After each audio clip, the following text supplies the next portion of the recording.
So as all of us Packers fans have been waiting for, the news to break of potentially what Aaron Rodgers may decide to do, what the Packers will do with Davante Adams, will they potentially franchise tag him with, about 24 hours to go now, there was some actually other interesting news that did come out regarding the Packers and Von Miller. So some news came out from Aaron Wilson about the different teams that are potentially interested in Von Miller now that he is going to be a free agent, and the Packers are actually one of them. So this is what he had to say.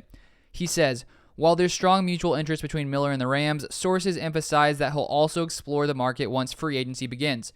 Per sources, among the several NFL teams holding an interest in Miller are the Los Angeles Chargers. If that happens, it would pair Miller opposite Joey Bosa and help soften the blow of the potential loss of Uchenna Nwosu in free agency. The Packers also have shown interest, but of course, have a lot of restructures and roster cuts to work through to accommodate a Miller deal. This could all be in addition to a blockbuster contract for quarterback Aaron Rodgers and a likely franchise tag for wide receiver Davante Adams. Then finishing, he says, in addition to Rodgers and Adams, the Packers are also in flux, with Za'Darius Smith expected to be released per sources.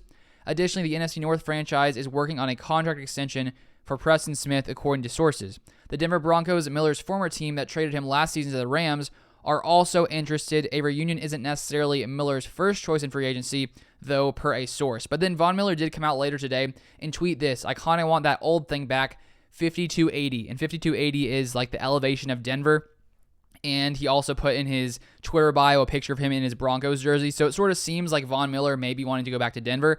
But it is interesting to see that the Packers are interested in Von Miller, because honestly, I wouldn't have thought the Packers would be interested in a, high dollar free agent when we're already dealing with, Aaron Rodgers, Davante Adams, and being so far over the salary cap. The thing is, though, right now I think the Packers are around $30-ish million over the salary cap, but if they do extend some players, restructure different contracts, release, certain players like potentially Za'Darius Smith, they could save lots of money. So maybe if that happened, they would have the room to sign someone like Von Miller. I don't know if that's, necessarily possible, but it is interesting to see that the Packers are one of the teams that, are interested in Von Miller. Of course, now coming to this next season, we still have Rashawn Gary and Preston Smith and Za'Darius at this moment. But with the Packers saving around $15 million if we release Preston Smith, that does sort of seem like the most likely scenario that the Packers would release him, because we would save $15 million. But I honestly wouldn't have expected them to come in and then replace Za'Darius with another, high dollar, edge rusher like Von Miller, even though I definitely would not be opposed to have a guy of his caliber there to continue to have Preston Smith, Von Miller, and Rashawn Gary.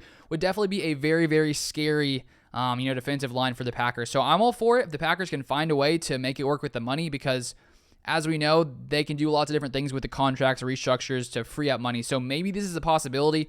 But first off, we will have to see what's going to happen with Aaron Rodgers and Davante Adams, because that definitely has to get solved first. And then seeing where everything falls after that, we'll see how much money the Packers actually have to potentially pay free agents. Because if Aaron Rodgers is gone, if he gets traded, maybe the Packers have more salary cap space with his contract, lots of it going off of the cap for 2022. The Packers would probably have more money to spend elsewhere. So who knows what's going to happen there. So lots of interesting things going on in the past couple of days today for Green Bay. So thank you guys so much for watching. Subscribe if you guys would like to see more of this Packers content, and I will see you guys next time.